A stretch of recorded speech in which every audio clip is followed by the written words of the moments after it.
बाबा महाराज की जय, श्री वृंदावन धाम की जय, राधा राधा नाम की जय, जय श्री राधे।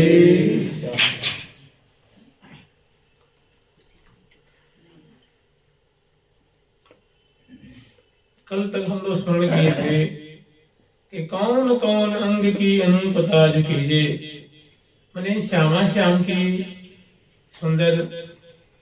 देखिए ये भक्त का कार्य है। भक्त उसे कहते हैं जो अपने इष्ट देव के, अगर श्री सीताराम जी का भक्त है तो श्री सीताराम जी के, श्री लक्ष्मी नारायण जी का है तो श्री लक्ष्मी नारायण जी के, श्री राधे श्याम का है उन्हें श्री राधा कृष्ण का भक्त है, श्यामा श्याम का भक्त है, तो उसका कर्तव्य है कि उनका स्मरण करे, उनके नाम जप करे, उनकी केली का गान करे, उनकी लीला कथा उनके बारे में श्रवण करे, उनका नाम कीर्तन करे, उनकी परिचर्या करे, सेवा करे, उनके मंत्र जाप करे, उनके धाम में रहे, उनके भक्तों से भाव रखे। ये भक्त का कर्तव्य होता है। तो इसी श्रृंखला में अपने इष्ट देव की रूप माधुरी, क्योंकि जो श्यामा श्याम बड़े सुंदर हैं, तो उनकी माधुरी को, उनकी शोभा को ध्यान करे, निहारे। ये भक्त का कार्य है, ये भक्त का कर्तव्य है। उसके हक में ये बातें दी गई है कि भैया तुम तो ठाकुर जी के हो, श्यामा श्याम के हो, तो तुम श्यामा श्याम के मुख निहारो, मुख कमल का ध्यान करो, उनके चरण कमल का ध्यान करो, उनके कर कमल का ध्यान करो, उनकी जो रसमयी उनकी जो कथा है, उनका चरित्र है, उनके जो गुणगान है, उनका श्रवण करो, गान करो। ये तुम्हारा कर्तव्य है। तुम्हें अब कोई विशेष और कार्य नहीं करना है, तुम्हारे हक में यही निहित किया गया। तो सखी जन कह रही, यही बात श्री हरिप्रिया श्री कह रही हैं कि कौन कौन अंग की अनुपता जो कहिए, श्री हरिप्रिया दासी होए सदा संग रहिए। सखी प्यारी लाल तो अत्यंत अनिंद्य सुंदर हैं, इनकी सुंदरता की कोई सीमा नहीं है। तो आज इनकी ललाटल की, कभी मुख कमल की, कभी इनके वस्त्रों की, कभी इनके आभूषण की, कभी अंग की शोभा को पान करते जाओ। और कभी ये ऐसा रस है, अघट रस है, कभी घटता ही नहीं है। भगवान की कोई भी चीज घटती नहीं है, क्योंकि भगवान है जो वो अनंत है, उनका कोई अंत ही नहीं है। उनसे संबंधित कोई भी चीज घटने वाली नहीं। उनका धाम घट जाएगा, कभी घटेगा नहीं वो। उनका माधुर्य घट जाएगा, उनकी कृपा घट जाएगी, उनका कलेवर घट जाएगा, उनका परिकर घट जाएगा, उनकी लीला घट जाएगी, उनका नाम घट जाएगा। ऐसी संभावनाएं वहां नहीं है। सब जो है असमूर्त है और आनंद रूप में। और इतना होते हुए भी देखिए सबके हृदय में भगवान है। अस प्रभु हृदय अछत अभिकारी, सबके हृदय में भगवान है, लेकिन उनसे प्रेम नहीं होने के कारण, अपनापन नहीं होने के कारण समग्र जीव दुखी है, हर एक प्राणी दुखी है। यही है अज्ञानता, यही है मूर्खता है, और यही है देहासक्ति का ऐसा परिणाम है, देहाभिमान का ऐसा परिणाम है। सबसे निकट हमारे हृदय में, आपके हृदय में, लेकिन इतना निकट होते हुए भी सब जीव दुखी। भक्त को छोड़ करके, शरणागत को छोड़ करके सब दुखी।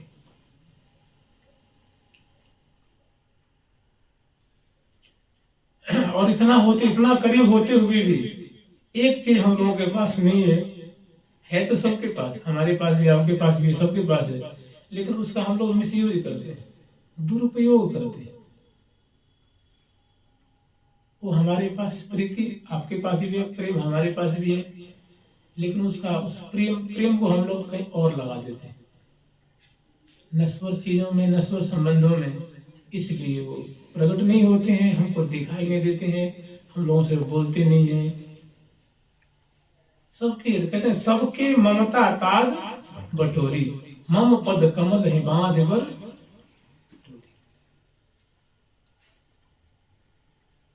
तो कहते हैं प्रिय ते मलया। देखिए जो महावाणी की चर्चा है, महाप्रेमी भक्तों की चीज है कि मुझे सखियां हैं और उनका कितना श्यामा श्याम के प्रति प्रेम है, उनकी उस जो प्रीति की जो बातें वो अगाध है, वो सीमा उसको कोई माप नहीं सकता। ये महा प्रेमी भक्तों की, शरणागत भक्तों की चीज है। और जो अनन्य है श्यामा श्याम की, और उसमें भी श्यामा श्याम के अनन्य है, और हृदय में प्रियादि का सखी भाव है, और धाम निष्ठ है, और प्रिया प्रीतम की मधुराति मधुर केली श्रवण करना, लीला श्रवण करना, तो मानो उनका व्यसन है, उनका आहार है, उनका भोजन है, उनका पान है। वो बिल्कुल अनन्य है। एक आनन्य की टेक उर में धरो, परिहरो भर्म देव फूल फरियो, श्रिया श्री हरि प्रिया के परम पद पास है। माने कि हे साधक वर्ग, तुम अनन्य हो जाओ, और प्रिया प्रीतम अनन्यता से बहुत रिझते हैं, और अनन्यता का परिणाम ये होगा कि श्रिया श्री हरि प्रिया के परम पद पास ही, तुम प्रिया प्रीतम के पास ही निवास करोगे। मैंने प्रिया प्रीतम की जो नित्य सखी मंडल है उसमें तुम्हारी नियुक्ति हो जाएगी। प्रयोजन क्या है? अनन्यता से भजन करो बस, मैंने हृदय से उनको अपना मानना कि श्यामा श्याम। हम जैसे मान लीजिए हम लोग रिश्तेदार को, संबंधी को, सगे को अपना मानते हैं, हृदय से मानते हैं, ऐसे उनका मानना, उनको मानना। उसे और ज्यादा माने तो फिर कहना ही क्या है, उतना भी माने तो उसे प्रीति क्या, एक शुरुआत तो उसे प्रीति रीति का प्रारंभिकरण हो जाएगा। आज एक प्रेमी भक्त की कथा सुनते हैं, बहुत अच्छे प्रेमी, मैंने ऐसा प्रेमी ढूंढने पे नहीं मिला जल्दी से, और सभी भक्तों की बहुत सराहना की, सभी भक्तों ने बहुत सराहना की है उनकी। मैंने सिद्ध भक्तों ने, सामान्य साधक तो उनको सिर पे रखते ही हैं, और जो सिद्ध महासिद्ध भक्त हैं, जैसे नाभाजी महाराज, श्री हरिराम व्यास जी महाराज, श्री ध्रुवदास जी महाराज, श्री भगवत रसिक जी महाराज, ऐसे जो बड़े बड़े महानुभाव हैं, उन्होंने अपने ग्रंथों में जब भक्तों के नामावली का गान किया है, तो उसमें उन्होंने उनका नाम, उनके नाम का कीर्तन किया। और भी अनेकों भक्त हैं जिन्होंने भक्तों के नाम का कीर्तन किया है, उसमें बड़े उनके मतलब बड़े गौरव से उनका नाम लिया गया है, सिर झुका करके उनकी कृपा की याचना की गई है कि वास्तव में ये पक्के सच्चे और महाप्रेमी है। और जानते एक और बात क्या है, सभी बातें सही है, लेकिन वाकई में वास्तव में देखा जाए तो भगवान ना ब्राह्मण होने से रिझते हैं, ना क्षत्रिय होने से रिझते हैं, न चमार होने से वो नाराज होते हैं, न मुसलमान होने से नाराज होते हैं, न वैश्य से रिझते हैं, न शूद्र से रिझते हैं, न जल्दी साधु से रिझते हैं। वो जानते कैसे देते हैं? प्रियते मलया भक्त्या, अतिशय निर्मल भक्ति से, निस्वार्थ भक्ति से। भागवत जी में कही है। और दैत्य बालकों को, जो दैत्य बालक हैं, दैत्य बालक प्रहलाद जी जब छोटे हैं तो उनसे पूछते हैं कि हे प्रहलाद, बता भाई तेरे भी दो हाथ हैं, तेरे भी दो आंख हैं, दो तुम्हारी, तुम्हारे दो पांव हैं, और तू भगवान से बड़ा प्रेम करता है, तो तुम्हारा जैसे प्रेम हुआ हम लोग का प्रेम क्यों नहीं हुआ है? आखिर इसमें अच्छा बताओ, उनसे प्रेम करने के लिए क्या क्या चाहिए? तो बड़ी बड़ी सरलता से प्रहलाद जी महाराज बताते हैं कि सच पूछो तो भाई मित्रों, भगवान जाते को बवंडर नहीं मांगते हैं, वो तो बड़ी निर्मल प्रीति से रिझते हैं, बस विशुद्ध प्रीति से रिझते हैं। प्रियते कह रहे हैं कि नालम द्विजत्वम देवत्वम ऋषित्वम वासुरात्मजा। हे दैत्य बालकों, सच पूछो तो नालम द्विजत्वम माने केवल ब्राह्मण होने से, देवत्वम देवता होने से, ऋषित्वम ऋषि पुत्र होने से या ऋषि होने से भगवान नहीं रिझते। नालम द्विजत्वम देवत्वम मृषित्वम वा सुरात्मजा प्रीणनाय मुकुंदस्य न व्रतम न भोग्यता। प्रीणनाय मुकुंदस्य न व्रतम न भोग्यता। कह रहे हैं भैया, भगवान को प्रसन्न करने के लिए, भगवान को खुश करने के लिए ब्राह्मण होना जरूरी नहीं है, देवता होना जरूरी नहीं है, ऋषि कुमार या ऋषि होना जरूरी नहीं है। न व्रतम बहुत सदाचारी होना, बहुत व्रत करना, तरह तरह के व्रत करना, ये व्रत करना, वो व्रत करना, अन्न छोड़ना, दूध पीना, फल ही खाना, अन्न नहीं खाना। हालांकि सब करके संतों ने प्राप्त भी किया, ऐसी बात नहीं है। कितने महात्मा ऐसे हुए दूध पिए जीवन भर, उनके गोद में प्रिय अन्न नहीं खाए, केवल फलहार खाए उनको। अब किन्होंने खूब अन्न भी पाया, उनसे भगवान जी उनसे प्रेम किए, लेकिन इसी से केवल रिझते हैं, सो बात नहीं है। नालम द्विजत्वम देवत्वम मृषित्वम वा सुरात्मजः प्रीणनाय मुकुंदस्य, यानी भगवान को प्रसन्न करने के लिए, भगवान से प्रेम करने के लिए, भगवान की भक्ति करने के लिए नो व्रतम बहुत बड़ा सदाचार करना, और बहुत मैंने शास्त्रों का ज्ञाता होना, उपनिषदों का ज्ञाता होना, वेदों का ज्ञाता होना, महाभारत का ज्ञाता होना, पुराणों का ज्ञाता होना, ये कोई आवश्यक नहीं है। माने ये सब नहीं रहेगा तब भी भगवान आपके गोद में बैठ सकते हैं, आपके हाथ से खा सकते हैं, आपके कंधे पे हाथ धर सकते हैं, आपको मित्र कह सकते हैं, आपको बेटा कह सकते हैं, आपको भाई कह सकते हैं, आपके संग वैसा व्यवहार कर सकते हैं। अगर ये सब चीजें हैं तो वो सोने का सुहागा, फिर क्या कहना है। लेकिन अगर ये नहीं है तो भगवान आपको दर्शन नहीं देंगे, आपको आपसे बोलेंगे नहीं, आप से उनका साक्षात्कार नहीं होगा, सो बात नहीं। ये है तो बहुत अच्छा है, नहीं है तो भी आपसे प्रहलाद जी जैसे, कबीर जी जैसे, श्री मीरा जी जैसे आपसे प्रेम करेंगे, आपसे बोल सकते हैं। मैंने बड़ा एक रहस्य का उद्घाटन किया इसके प्रहलाद जी। फिर कह रहे हैं कि न दानम न तपो निज्या न शौचम न व्रतानि च। कि हम लोग को भ्रम होता है कि बड़े बड़े दान मान करने से भगवान गोद में आकर बैठ जाते हैं, उनसे प्रीति हो जाती है। कहते ये भी बात नहीं, माने ये सब करना बुरा नहीं है, ये तो करना ही चाहिए, ये हमारा कर्तव्य है, करना चाहिए। लेकिन ये कर जो जो मतलब ये करेंगे तो हमारी गोद में जाकर बैठ जाएंगे, इसका प्रेम से कोई लगाव नहीं, इसका भक्ति से कोई लगाव नहीं। नो दानम न तपो न, बहुत दान देने से, बहुत दानी होने से, तपो बहुत तपोनिष्ठ होने से। इसे सुनने में आता है कि कोई कोई ऐसे महात्मा हुए जो केवल हवा पी के रहे, कोई पेड़ पे लटक के रहे, कोई एक पांव पे खड़ा होकर रहे, वो हजारों वर्षों तक रहे और भगवान के मंत्र जाप करते रहे। कोई कोई ऐसे ऐसे कठिन कठिन व्रत लिए थे। तो न दानम न तपो निज, न बड़े बड़े यज्ञ करने से, बड़े बड़े अनुष्ठान करने से, न व्रतम न व्रतम न शौचम न व्रताने से, न बड़े सदाचार पालन करने से, और न बड़े बड़े व्रतों का अनुष्ठान करने से भगवान रिझते हैं। आखिर फिर रिझते हैं कैसे? तो क्या ये सब करना छोड़ने क्या?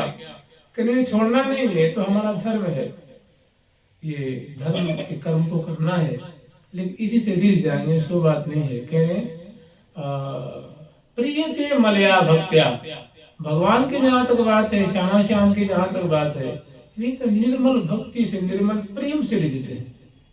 प्रिय थे मलया, अमलया भक्त्या हरि प्रिय थे, माने अमल भक्ति को, निर्मल भक्ति को, इसमें कोई कामना नहीं है, कोई स्वार्थ नहीं है, ऐसी जो भक्ति है उससे भगवान प्रसन्न होते हैं, रिझते हैं। और कह रहे अन्य विडम्बन, और तो सब विडम्बना मात्र है भैया इसमें। प्रियते मलया भक्त्या हरि अन्यत विडम्बन, कितने मतलब 100% सच्ची बात कही। ये प्रहलाद जी के वाक्य है, मतलब सारा की जो सार बात है उसको उन्होंने जाकर के रख दिया।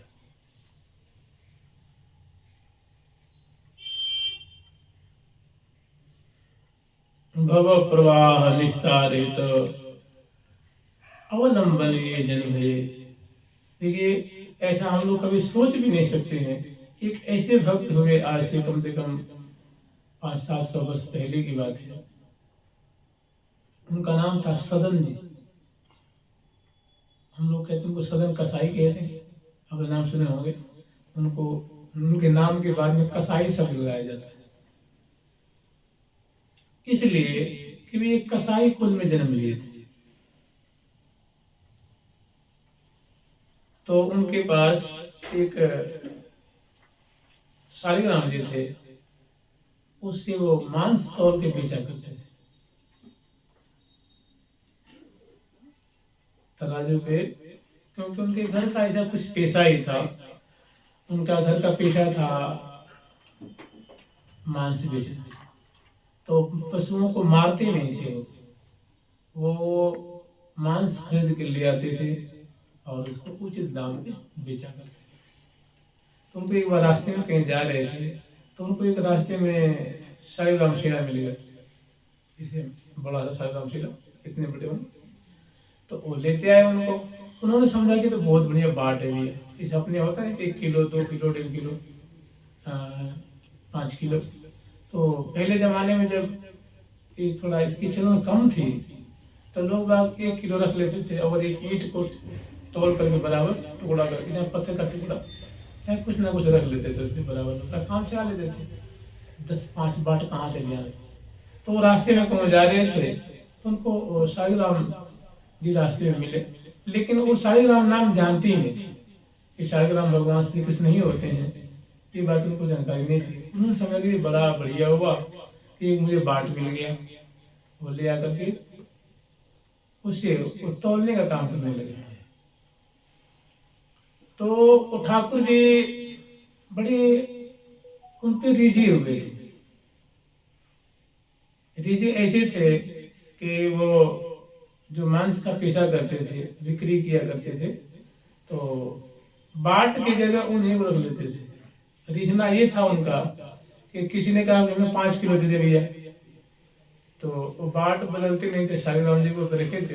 शालिग्राम जी कृपा कर 5 किलो हो जाते थे। किसी ने कहा हमें 250 ग्राम चाहिए, तो 250 ग्राम हो जाते थे।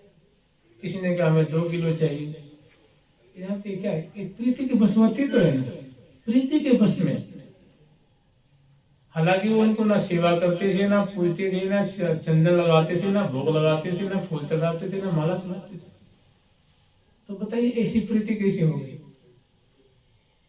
कोई अपने धंधा कर गया, बेच के आए, कहीं तराजू पे बाटी उनको रख दे, फिर कल आए तो उनको लेते आए, दुकान में ही छोड़ दी।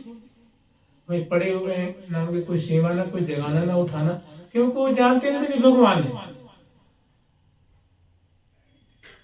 लेकिन जन्म से ही भगवान उनसे प्रेम करते थे,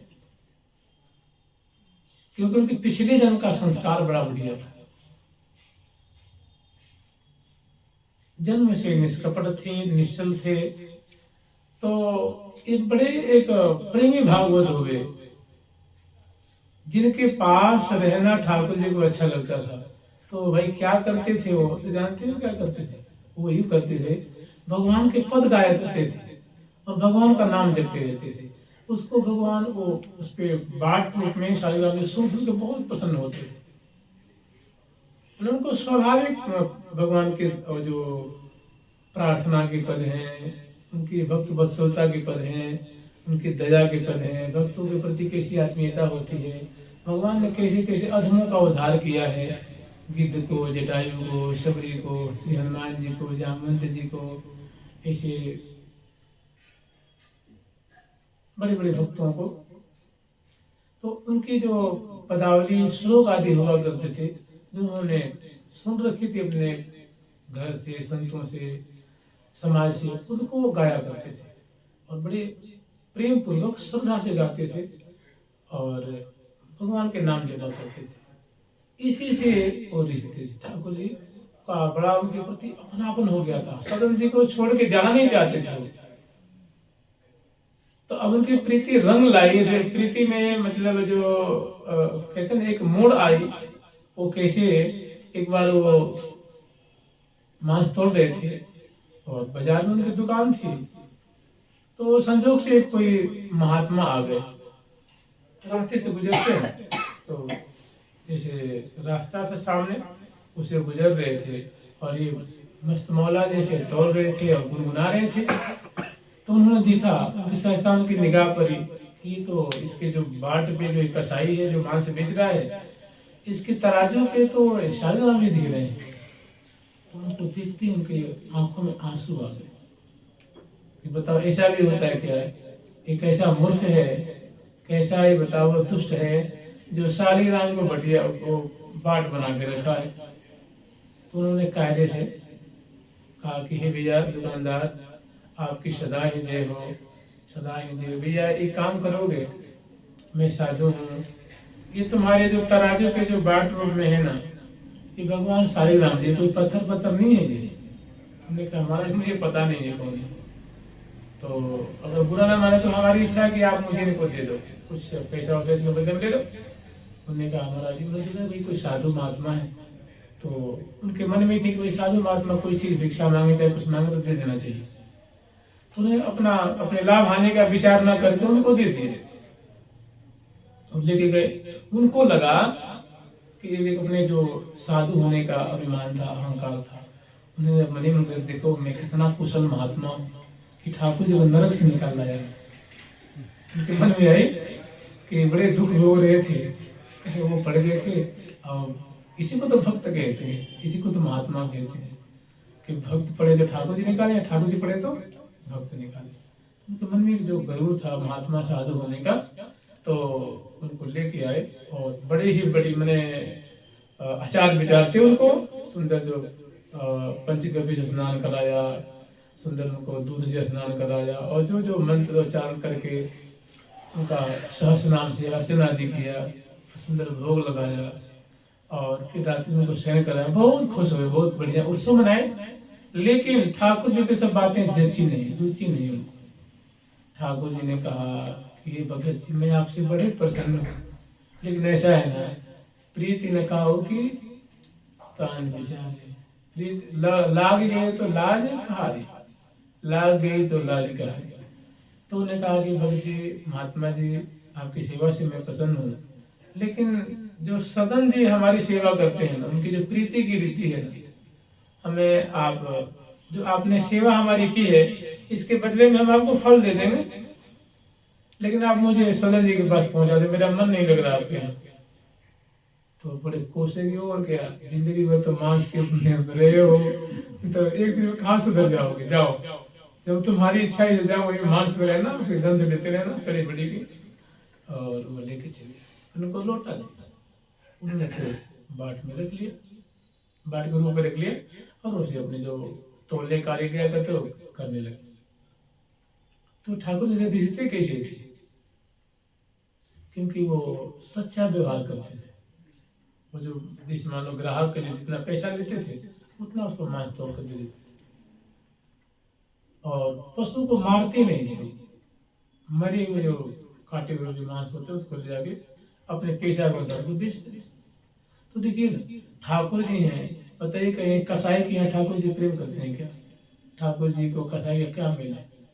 लेकिन ठाकुर जी ने देखा प्रिय ते मलयाल होते हैं, बड़ा उनको उनसे प्रेम करते थे।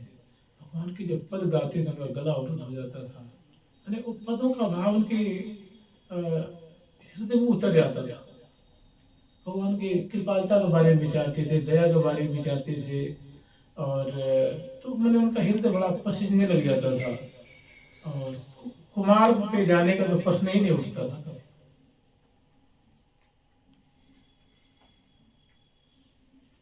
तो अब प्रश्न उठता है भाई उनके उनसे ऐसा प्रेम कैसे था? वो कसाई के घर में भाई जन्म लेकर के इतना प्रेमी कैसे हो गए?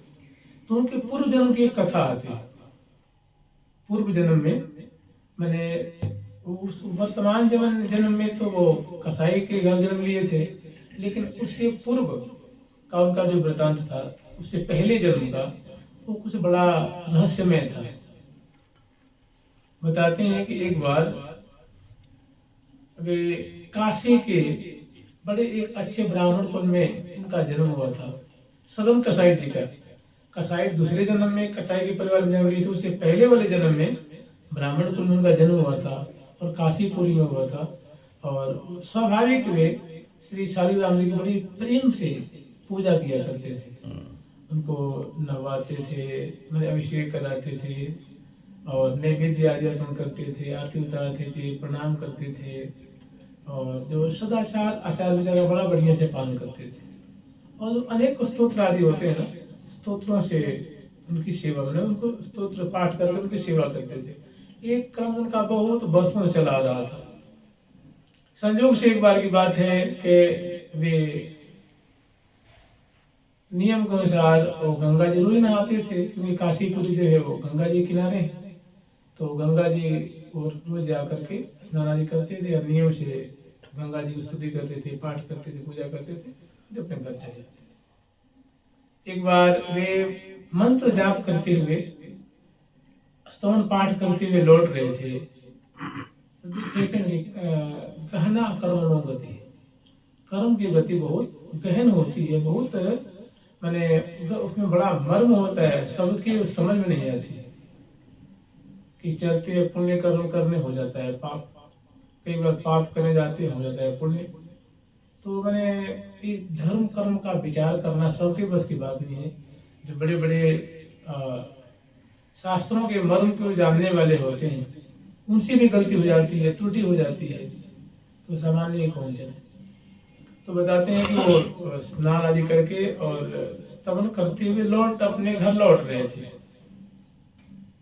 तो संजोग से उसी रास्ते से एक पीछे से कसाई आया, दौड़ते दौड़ते आया, और प्रसंग ऐसा था कि वो जो कसाई था ना, वो कोई गाय को खरीद के ले जा रहा था। कसाई ले जाता तो काटता, उसको लेके जा रहा था। गैया ने कैसे भी उसके जोर जबरदस्ती कर गाय छोड़ा के उसे भाज गई। और वो आगे आगे गाय भाग रही थी, पीछे पीछे कसाई भाग रहा था पकड़ने के लिए। लेकिन कुछ गाय मौत से बचना चाहती थी, तो उसने अपनी सारी ताकत लगा जोर से भाग रही थी। तो धीरे धीरे कसाई और गाय की दूरी बढ़ती गई, बढ़ती गई, बढ़ती गई। कसाई उसको पकड़ नहीं पाया, लेकिन वो काशी किसी गली में घुस गई। उसी गली में पंडित जी थे ना, वो पाठ करते हुए जा रहे थे। तो कसाई ने पूछा, पंडित जी इधर गाय गई है क्या? उन्होंने समझा नहीं, प्रसंग को समझा नहीं। उन्होंने ये नहीं समझा कि कसाई है। उन्होंने सच्ची बात बता दी कि हाँ हाँ इस मैंने वो पाठ कर रहे थे, बोले नहीं कि इधर या उंगली से यूं कर दिया। इतनी सी बस गलती हो गई। देखिए उनके मन में पाप नहीं था कि हम गाय को कटवा दें ना, वो उसको कसाई जानते ही नहीं कसाई है, लेकिन मतलब कहते ना कि अचानक है, मैंने अनजाने में गलती हो गई। फिर संजोग से उस गली में गया कसाई दौड़ते दौड़ते, तो गाय पकड़ में आ गई और गाय को ले गया। इस बात को पंडित जी को पता नहीं है कि कसाई है, मेरे इशारा करने से उसने पकड़ लिया है और लेके चला गया। और कसाई क्या करेगा, वध करेगा, उसने वध कर दिया और समय आया तो इनका शरीर पूरा हो गया पंडित जी का। फिर वही जो एक गाय हत्या करने में अपराध लग गया। अगर ये नहीं इशारा करते तो नहीं पकड़ पाता। लेकिन देखिए उनके मन में कोई पाप नहीं था, गाय के प्रति कोई श्रद्धा नहीं थी, गाय के प्रति कोई द्वेष नहीं था। ये अनजाने में बात हो गई। दूसरी बार जब उनका जो ब्राह्मण जब वो काशी में जन्मे थे तो अपनी आयु पूरी करके वो पधार गए। लेकिन उनका पूरा जो जीवन था वो धर्म कर्म भजन पूजन पाठ इसी में व्यतीत हुआ था। फिर जब वो शरीर पूरा हुआ तो उनका उद्धार नहीं हुआ। अब ये उसी कसाई कुल में जन्म लिए। तो चूंकि वो ब्राह्मण कुल में उन्होंने बड़ा आचार विचार का पालन किया था, भजन किया था, तो जो मन की जो वृत्ति है ना वो बड़ी साफ सुथरी थी, हिंसा में उनकी वृत्ति नहीं थी। लेकिन उनके जो पिताजी थे वे कसाई थे, तो वो क्या करते थे, उनके पिताजी मांस भी बेचा करते थे और जिंदे पशु को ले आकर काट करके मैंने वो वध भी करते थे और मांस भी बेचते थे। लेकिन वध करना इनकी बस की बात नहीं थी। ये उसी कुल में जन्म लिए थे, उसी घर में जन्म लिए थे पुत्र रूप में, तो ये केवल मरे हुए मांस खरीद के ले आते थे और बेचते थे, वध नहीं करते थे। एक बार की बात है, एक ऐसी घटना घटी कि इनके यहाँ कुछ रिश्तेदार आए हुए थे, जो कसाईयों के रिश्तेदार होते हैं ना, फूफा फूफी मामा मामी चाचा चाची जो कुछ होते होंगे, तो कुछ 10-5 रिश्तेदार आए थे। तो इनके जो पिताजी थे और इनकी माताजी थी, कसाई नहीं थे वो दोनों। तो वो लोग विचार करने लगे कि देखो हमारे यहाँ अतिथि आए हैं, इनका बढ़िया स्वागत होना चाहिए। तो कसाई तो मांसाहारी तो होते ही, तो अपने में बात कर रहे थे कि भाई ऐसा करें, इनको उत्तम से उत्तम इन लोगों को मांस खिलाया जाए कि प्रसन्न होके जाए, यहाँ से हमारी बढ़ाई होगी। कह रहे खूब बढ़िया आवा भगत की थी, खूब बढ़िया सेवा करी थी। तो उसके लिए बाजार से वो बड़ा एक सुंदर बैल खरीद के लाए थे उनके पिताजी, स्वरण जी के पिताजी बैल लेके आए थे। पुष्ट बैल था, हट्ठा कट्ठा था, मांसल उसका जो शरीर था, और उसको खूंटा में बांध दिए थे। अब अवसर की प्रतीक्षा में थे कि वो सभी हमारे रिश्तेदार जब आ जाए तो उनकी सेवा में इनको हाजिर किया जाए। तो विचार करते क्या किया, इनको क्या खिलाया जाए। तो उनको अपनी पत्नी से सलाह कर रहे थे कि भाई देखो हमारे रिश्तेदार हैं और इसका हमारा बढ़िया प्रेम भाव बना रहे, तो ये काम करते हैं, इस जो ये बैल है ना, इस बैल के जंघे का मांस खिलाते हैं। तो ये सदन के छोटे थे, ये सुन, मैंने 10-12 साल के थे, ये बात सुन ली। इनकी जो देह सिहर गई बिल्कुल। अभी तो आज तो इस बैल को लोग काटेंगे और हमारे सामने ही काटेंगे। तो मौका पाकर के बैल से जाकर लिपट गए और रोने लगे कि हे बैल तुम यहाँ से भाग जाओ, मैं आपकी रस्सी खोल देता हूँ, आप भाग जाए यहाँ से। उन्होंने कहा क्यों भाग जाए भाई, दाम दे के लाए हैं, ऐसी बात थोड़ी नहीं। वो मनुष्य जैसे बैल बोलने लगा, उनसे मनुष्य जैसे बोलने लगा। फिर उन्होंने कहा कि तुम्हारे पिताजी गलत थोड़ी कर रहे हैं, उनको तो मेरी गला काटनी चाहिए। बैल बोल रहा है हमारा जो गला है ना, हमारी जो ग्रीवा है इसको काटनी चाहिए, जंगा तो बहुत छोटी चीज है। बोले ऐसी बात कैसे करते हो भैया। बोले तुम नहीं जानते, पिछले जन्म में था, मैं तुम्हें बताऊं, पिछले जन्म में मैं कसाई, बैल कह रहा है कि मैं कसाई था और ये बैल थे। तो मैं इनको बड़ा हट्ठा कट्टा खरीद के लाया था और इनको काटा था, टुकड़ा टुकड़ा किया था। अब इस जन्म में ये कसाई बने और मैं बैल बना, होते भाई अदला के बदला है, कर्म किसी को छोड़ता नहीं। तो बोली भैया तुम मेरे बारे में मत सोचो, ये जो करे उनको करने दो। तो उनको मैंने सदन जी को बड़ा दुख लगा, बहुत दुख लगा कि मैं क्या सुन रहा हूँ। मैंने उस जाति से, उस कर्म से घृणा से हो गई उनको। लेकिन अब उसी जाति में है, जाएंगे कहाँ, छोटा बालक ही तो थे उस समय। तो समय आया तो उस बैल को उन्होंने काटा, जंघे का मांस अपने जो रिश्तेदारों को खिलाया। और एक बात, तो इनकी जो भक्ति थी ना भगवान में, वो स्वाभाविक भक्ति थी। क्योंकि पिछले जन्म का वो लोग कहते हैं ना, संत लोग एक दोहा पढ़ते हैं, आप लोग सुने होंगे कि भक्त बीज पलटे नहीं, जो जुग जाए अनंत। कोई भक्ति कहता है, कोई भक्त कहता है कि मैंने भक्ति, मैंने इस जन्म में आपने भक्ति की है तो किसी कारण उद्धार नहीं हुआ, तो वो भक्ति उसकी नाश नहीं होगी। वो जहाँ भी जन्मेगा वहीं से भक्तिमान निकलेगा। जिस जाति में होगा, स्त्री में हो, पुरुष में हो, जिस बिरादरी में हो, वो भक्त उसकी सुरक्षित रहेगी, वो नाश नहीं होती। फिर जहाँ भी जन्मेगा तो भगवान का बड़ा भक्त निकलेगा वो। तो कहते हैं कि भक्ति बीज पलटे नहीं, जो जुग जाए अनंत। उच्च नीच कुल जन्म ही, रहे संत के संत।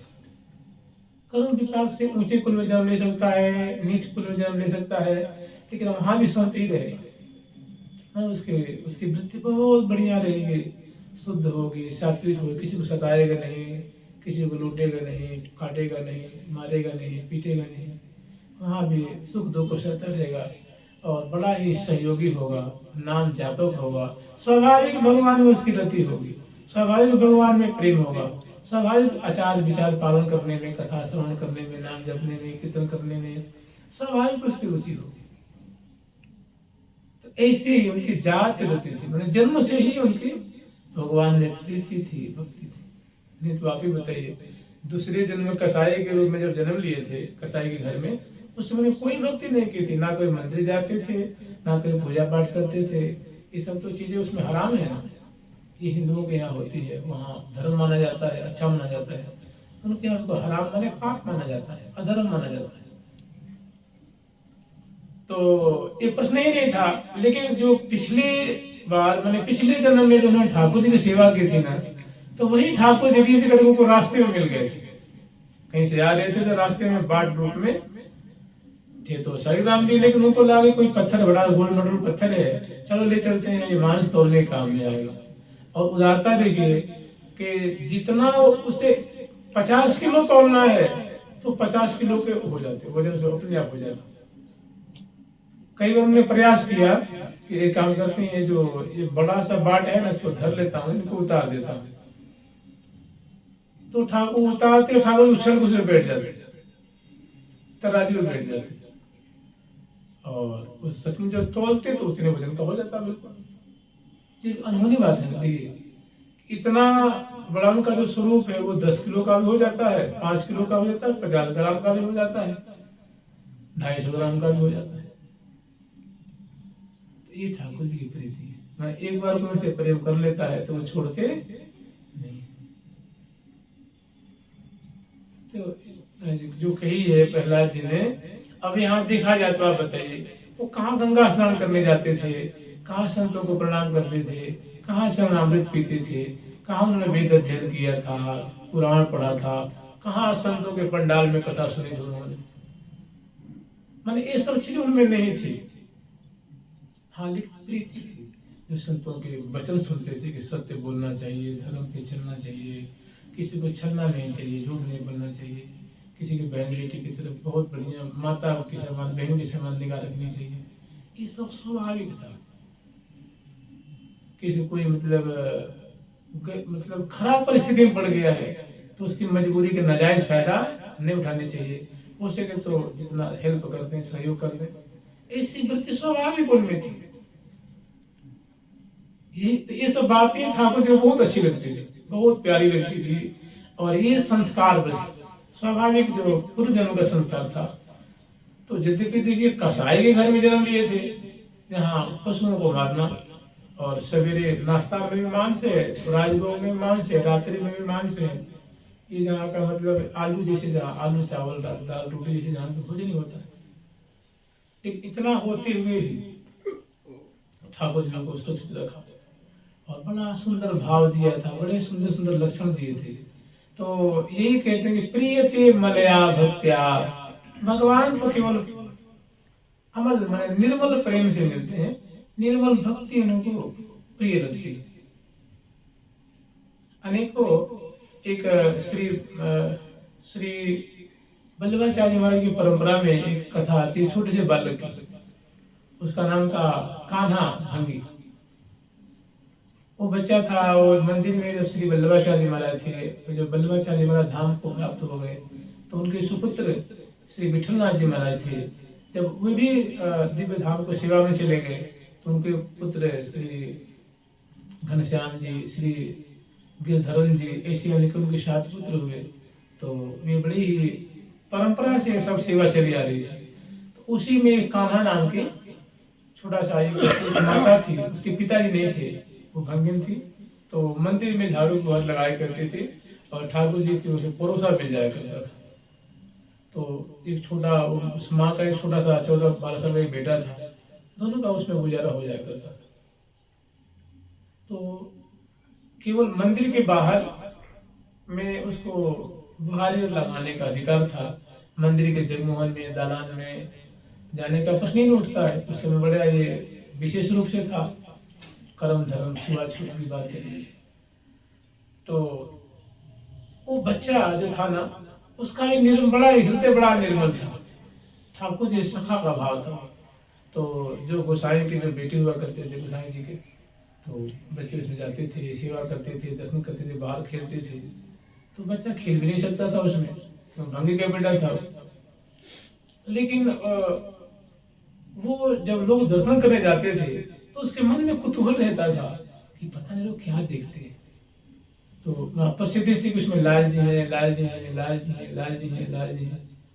तो कभी मौका पा करके मैंने वो इसी फिराक में रहा करता था कि कभी ये गोसाई जी हट जाए, यहाँ के जो सेवक वृंद हैं ये थोड़ी हट जाते तो मैं थोड़ी देख लेता।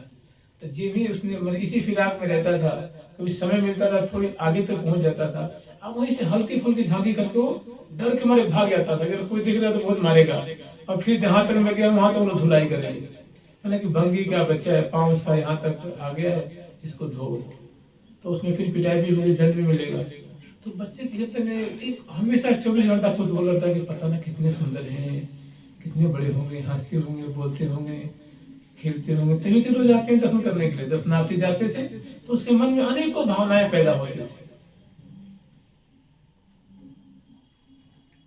अंत में ठाकुर जी ने कृपा करके एक बार उसकी प्रीति को देख करके, क्योंकि वो कभी जंगला से झांकता था, कभी होते दीवारों में मौका हुआ करते थे, मौका होते, तो उसमें था कि जो अंत्यज है, जो थोड़ी नीची जाति के हैं, वो भी वहां दूर से दर्शन कर सके तो कर सके। तो बच्चा छोटा था तो उचक उचक करके झांकता था, तो कभी दर्शन हो पाता, दूर से कहाँ दर्शन हो पाता है, तो बढ़िया से दर्शन हो नहीं पाता था। तो उसके मन में ये बात हमेशा ये मलाल रहता था कि मैं दर्शन नहीं कर पाता। तो उसके लिए ठाकुर जी ने एक झरोखा बनवाया, मैंने गुसाई जी से कह करके एक जंगला कि भाई ये भी कहाँ भी दर्शन कर सके। और ठाकुर जी दर्शन खेला करते थे, मंदिर में से निकल के बालक बन के ठाकुर जी आते थे, उसके संग खेलते थे। तो देखिए अब कहाँ वो नहाता था, कहाँ जनेऊ धारण करता था, कहाँ गायत्री मंत्र जप करता था, कहाँ आसन शुद्धि क्या है, शरीर शुद्धि क्या है, चोटिया क्या है, धोती क्या है, नहाना क्या है, त्रिपुंड क्या है, उत्तपुंड क्या है, कंठी क्या है, वो तो कहाँ जानता था। लेकिन उसके भीतर ऐसा एक हमेशा खटका करता था कि पता न कैसे कितने सुंदर होंगे, क्या होंगे, कैसे हंसते होंगे, कैसे बोलते होंगे, कितने के बड़े बड़े सुंदर हैं। तो ठाकुर जी उसके मन की बात को रखने के लिए वो छोटे से बालक आकर से बन के खेलते थे और ये कोई देख नहीं पाता था।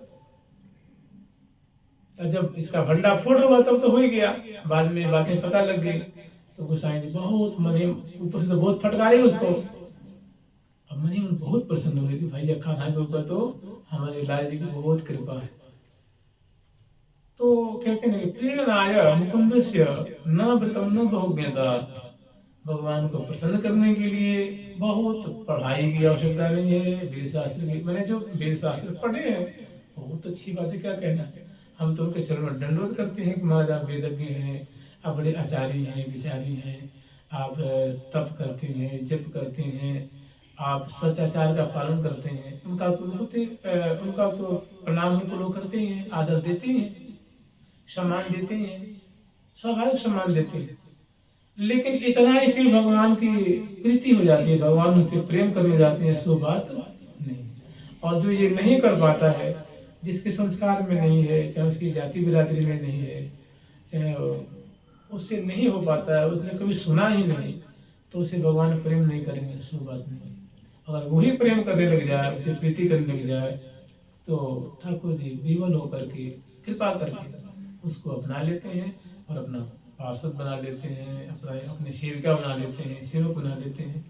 जैसे कि प्रीति करके ठाकुर जी स्वयं शालग्राम रूप में श्री सदन कसाई जी के यहाँ आकर और उनसे जब वो तराजू में बैठे रहते थे, तो जब मांस कम होता ज्यादा होता तो उतारते, चढ़ाते, तौलते, तो उसमें जो झूला तराजू झूलता है ना, तो उसको मानते थे कि हमको झूला झूला रहा है मेरा भगवान। तो बताओ कैसी कृपा। ऐसो को उदार जगमाए, बिन सेवा जो द्रव्य दीन पर, राम सरिस को नाहे। ऐसो को उदार जगमाए। ये दरबार दिन को आदर, इस दरबार में मैंने भगवान के दरबार में जो दीन होते हैं, मैंने जिनको किसी बात का अहंकार नहीं होता है, वो भगवान को बड़ा प्रिय लगता है। जानते हैं, एक बात की बात है, ये अहंकार बड़ा बाधक होता है, बहुत बाधक होता है। जब श्री भगवान बुद्ध जी इस धराधाम पे थे, श्री गौतम बुद्ध, तो उस समय बड़ा उनका प्रभाव था। जब भगवान ही थे, सन्यासी हो गए थे और सन्यास धर्म का पालन करते हुए बड़े ओजस्वी, बड़े तेजवान, बड़े प्रभावशाली। तो उस समय तत्काल में बड़े बड़े युवक जो थे, युवतियां थीं और बड़े बड़े धनी मानी लोग आए, उनके जो दर्शन से बड़े प्रभावित होते थे और उनके शिष्य हो जाते थे।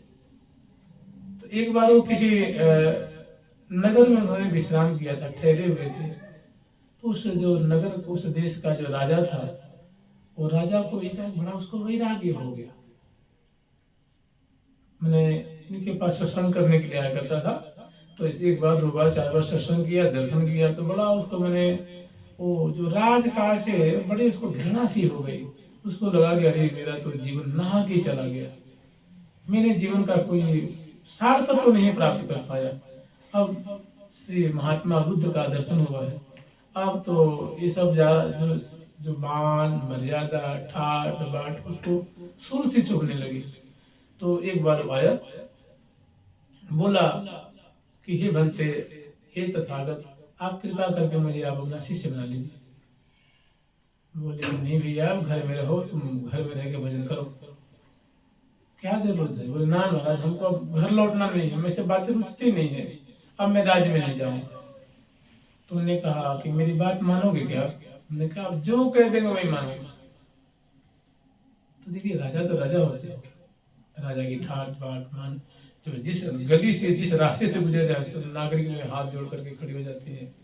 बड़े बड़े वेदवादी ब्राह्मण वो भी खड़े हो जाते हैं कि राजा भगवान का स्वरूप माना जाता है, भगवान का प्रतिनिधि माना जाता है। वो उनको कदर करते हैं और वो इनको कदर करते हैं। तो वे भी उनको आशीर्वाद देते हैं, किसान उठ के खड़े हो जाते हैं कि भाई हमारे भगवान के प्रतिनिधि रूप राजा है, ये हमारे और पालक हैं, तो उनका बड़ा स्वागत करते हैं। तो ऐसा मान सम्मान तो ये हमेशा आंखों में छाई रहती थी। हम सबसे बड़े हैं, सबसे ठाठ बाट, क्या तूती बोल रही है, ये सब बातें थी।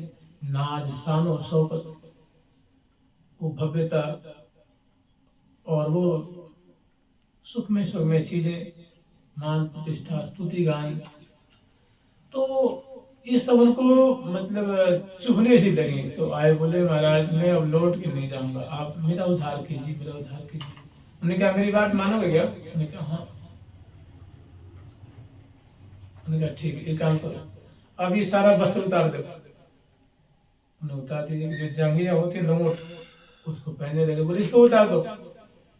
ऊपर नीचे देखी, महाराज जी क्या कह रहे हैं, इसको उतार। उसने उतार दिया। फिर बोले अपने जूता उठाओ। जूता लेके अपने मेरे सामने अपने गाल पे 50 जूता मारा, उन्हें 50 जूता मारा। अब बोले एक काम करो, अपने अपने नगर में जाओ और नगर की गलियों में घूमते घूमते अपने को जूता मारते हुए घूम के आओ, एक परिक्रमा देते। सब नगरवासी देखे राजा पगला तो नहीं गया है, क्या हो गया इसको, पागल हो गया लगता है। बच्चे, पूरी नगर की जनता देखती है राजा साहब को क्या हो गया है।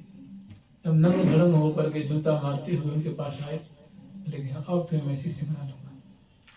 फिर उनको शिष्य बना लिया और उसके बाद फिर उनके जो और शिष्य थे ना, जो नए साल भर पहले, 2 साल पहले, 4 साल पहले, 6 महीना पहले जो आगे जो शिष्य बने थे, उन्होंने कहा कि प्रभु आप एक राजा के संग ऐसा क्यों कर रहे हैं,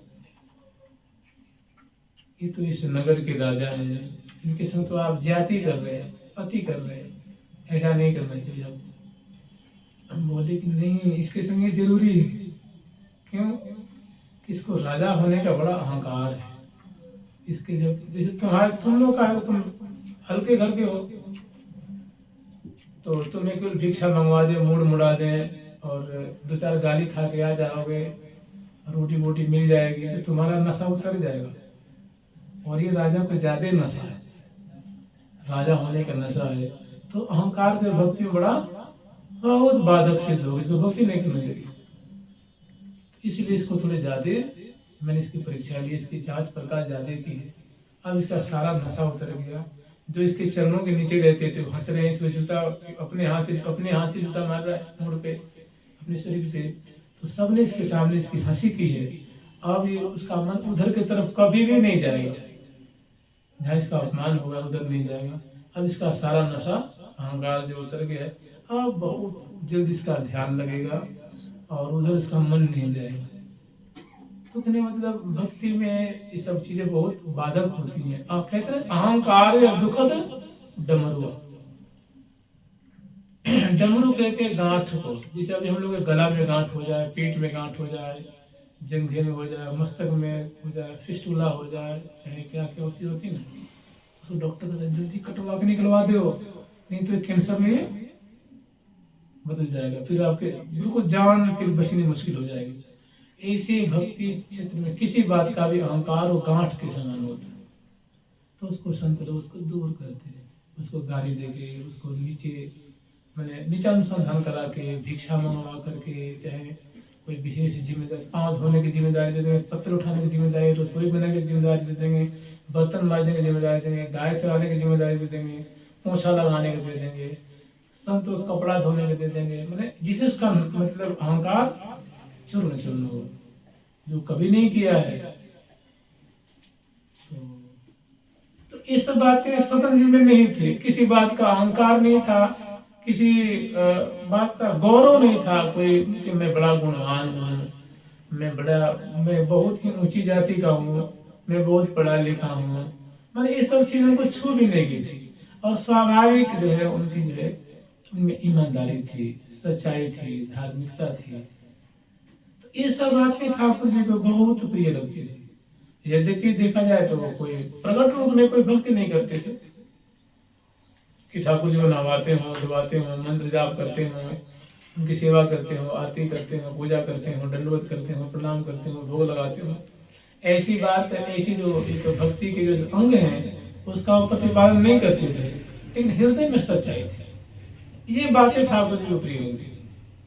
यही बातें कुछ जैसे मान लो कुछ ऐसे भक्त होते हैं ऊपर से फुल पैंट कुर्ता पहनेंगे, चाहे टोपी पहनेंगे, चाहे कुछ जीट जाट ट्यूब टॉप में रहेंगे, तो हमको आपको लगे बड़े विमुख हैं। तो बहुत संसार में हृदय में इतना उनको प्रेम रहेगा संतों के प्रति भी, चाहे तो बड़ी एकदम तहे दिल से प्रणाम करेंगे, आदर करेंगे, ऊपर से उतना दिखाओ नहीं करेंगे। मंदिर में जाए न जाने वाले अलग होती है, भीतर से बड़ा भगवान से जुड़े रहते हैं। ऐसे कुछ भक्त होते हैं, उसको गुप्त भक्त कहते हैं। तो मैंने भक्तों को यदि पहचानना बड़ा कठिन हो जाता है, तो उनकी उस भक्ति से भगवान बहुत आधुनिक वेशभूषा में रहेंगे, लेकिन भीतर बहुत हृदय में सच्चाई होती है, बहुत निष्कपटता होती है, निश्चलता होती है, और नाम जब परायण होते हैं, आस्था में बहुत होती है। ये सब जो हृदय की सच्चाई जान के ठाकुर जी पसंद होते हैं, उन पे बहुत मैंने मेहरबान रहते हैं, बहुत दया करते हैं, और उनको बड़ी बड़ी मतलब मुसीबतों से, संकटों से सहज हंसते हंसते निकाल देते हैं, लेकिन ऊपर से देखने में भगत भी नहीं लगते। तो मैंने भक्ति कहीं कहीं छुपी हुई रहती है और कहीं कहीं बिल्कुल उजागर है। जैसे मीरा जी ने जो चाहे सो वेश धरूंगी, जासो मेरो प्रीतम रिझे सोई वेश धरूंगी। वो कह रहे हैं कि जिससे हमारे प्रीतम रिझ जाए। अगर सन्यासिनी बनने से तो मैं सन्यासिनी बन जाऊंगी, अगर बैरागिनी बनने से तो बैरागिनी बन जाऊंगी, अगर रानी रूप में रिझे तो रानी बन के रहूंगी। तो उनका मतलब सिद्धांत देखो, जैसे वो रिझे, जो उनको प्यार लगता है वो, और एक हो जाए नहीं हम तो ऐसे ही रहेंगे, आप हृदय से प्रेम करेंगे, तो भगवान दोनों से रिझते, दोनों से प्रसन्न होते। तो ये बड़े ही प्रेमी भक्त हुए श्री सुमन कसाई जी।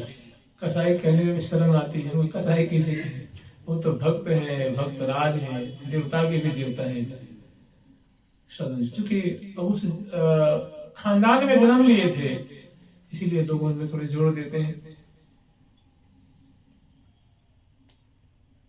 तो प्रीणनाय मुकुंदस्य, प्रीणनाय मुकुंदस्य न धृतम न बहुज्ञता। भगवान को प्रसन्न करने के लिए बहुत जानकारी होने, बहुत सदाचार का एक ढिढोरा पीटना, ये कोई जरूरी नहीं होता है। वो भगवान कहते हैं कि रीझत राम स्नेह निसोते। भगवान जो है वो निश्चल प्रेम से, निस्वार्थ प्रेम से, निस्वार्थ निष्काम भक्ति से बहुत ज्यादा रिझते हैं। एक बार की बात है जी, आज से 100-150 वर्ष पहले की बात होगी। एक महात्मा हुए, उनका नाम था कार्य कृष्णदास। वे शिष्य थे अग्नि बालकोट के। तो ये 100-150 वर्ष पहले की बात होगी। तो एक राजा थे इधर के एमपी के, या धौलपुर साइड के, एमपी से लगा हुआ कोई राज्य था उस समय, वहाँ के राजा थे। उनका ये बंधा हुआ था कि हर एक पूर्णिमा पे वो जो ठाकुर जी का, जो बिहारी जी के जो शुक्ल वर्ण के वस्त्र बनते हैं, पर्दे, पिछैया, पिछवाई आदि, तो वो हर एक साल वो शरद ऋतु की जो पूर्णिमा आती है, उस पूर्णिमा पे वो शरद पूर्णिमा पे सेवा किया करते थे। अब एक भक्त थे कार्य कृष्णदास, वो बैरागी महात्मा थे। उन्होंने कहीं से जुगाड़ करके उनके मन में आया, वो रोज बिहारी जी को कहीं से ना कहीं से फूल चुन के ले आते थे और माला बना के बिहारी जी को पहनाते थे। उनके मन में आया कि इस बार हम कहीं से मांग जाके कुछ ले आएंगे और वो ठाकुर जी के वस्त्र बनवाएंगे और मुकुट और जो चीज़ होती हैं, और इस बार बिहारी जी की सेवा हमारी तरफ से होगी। तो उन्होंने बहुत बस बड़ी मतलब प्रीतिपूर्वक ये व्यवस्था की थी। लेकिन जब समय आया तो राजा के यहाँ से राजा साहब आए, रानी जी आई और उनके लाभ लश्कर सब आया, और राजा के यहाँ से बहुत बढ़िया बढ़िया पोशाकें आई, पिछवाई और जो चांदोवा आदि सब होते हैं। और राजा साहब दर्शन करते हो गया कि भाई देखो 5-6 बजे पट खुलेगा बिहार जी का, तब तक वो दोपहर में अपना सारा सामान ले आकर दे दिए थे और वो अपनी कहीं कक्ष में विश्राम कर रहे थे राजा साहब। तो देखिए कहते हैं कि भक्त का मान ठाकुर जी रखते हैं। और जब ये बात उन्होंने कार्य कृष्णदास जी सुने कि भैया तो राजा की सेवा आ चुकी है और हमारी कौन पूछेगा जी, हमारी तुच्छ सेवा कौन लेगा। लेकिन लाग नहीं ठाकुर जी कहते हैं कि वो यही दरबार दिन को आदर रीति सदा चली आए।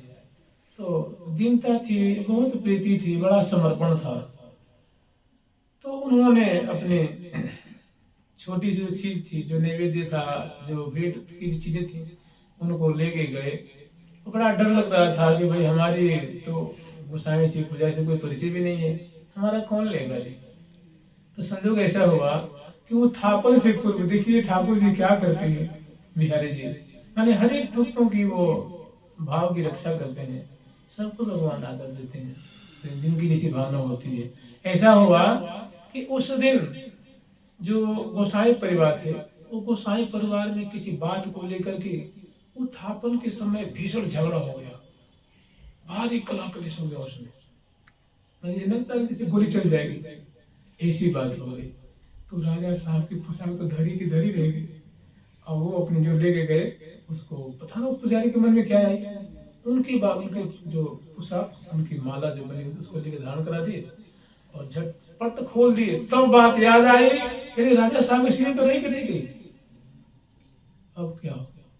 तो ये बात उस समय से लगभग 150 वर्ष पहले बहुत चर्चा का एक विषय बना हुआ था कि राम सदा सेवक रुचि राखे। तो इस पे एक भक्तमाल छोटा सा है, उसमें चर्चा मुझे मिली थी।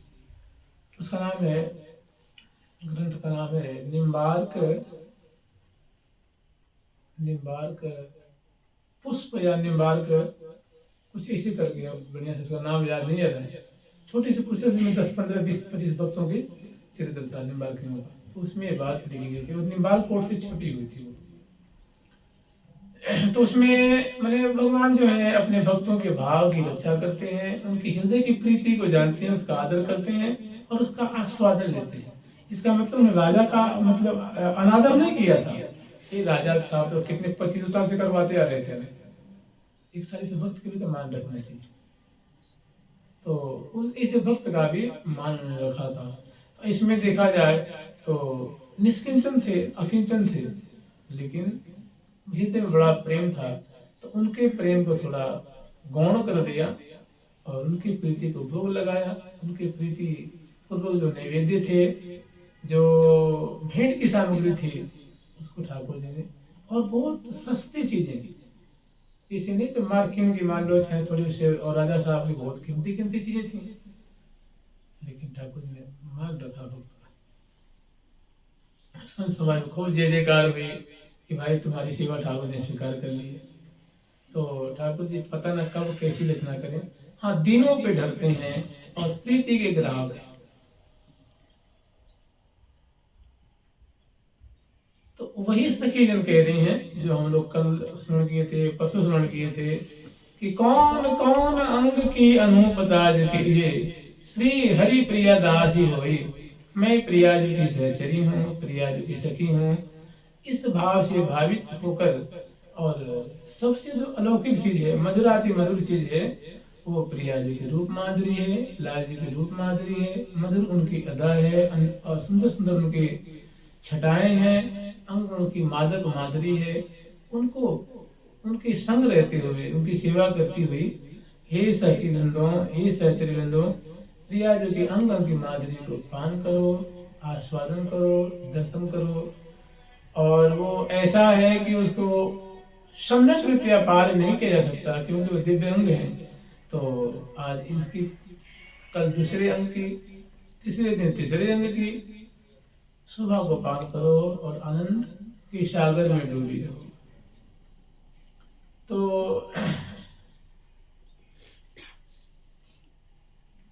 प्रेम के हाथ विकान, ठाकुर जी किसके हाथ बिकते हैं? प्रेमी के हाथ। और इस प्रेम को उपजाने का बहुत सरल तरीका ये है, वो है नाम जप, नाम जप, नाम जप बाबरे, नाम जप, नाम जप, नाम जप बाबरे, नाम जप, नाम जप, नाम जप बाबरे, नाम जप, नाम जप, नाम जप बाबरे, नाम जप, नाम जप, नाम जप बाबरे, नाम जप, नाम जप, नाम जप बाबरे, नाम रट, नाम रट, नाम रट बाबरे, नाम रट, नाम रट, नाम रट बाबरे, नाम रट, नाम रट, नाम रट बाबरे, नाम रट, नाम रट, नाम रट बाबरे, नाम जप, नाम जप, नाम जप बाबरे, नाम जप, नाम जप, नाम जप बाबरे। जुगल सरकार की जय हो, लाडली लाल की जय हो, श्याम की वृंदावन धाम की जय। जय जय श्री राधे, जय जय श्री राधे, जय जय श्री राधे। प्यारी प्यारी प्यारी प्यारी प्रीतम प्यारी, प्यारी प्यारी प्रीतम प्यारी, प्यारी प्यारी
लाल जी महाराज की जय, श्री बांकी बिहारी लाल जी महाराज की जय, श्री राधा वल्लभ लाल जी महाराज की जय, श्री निम्बात भगवान की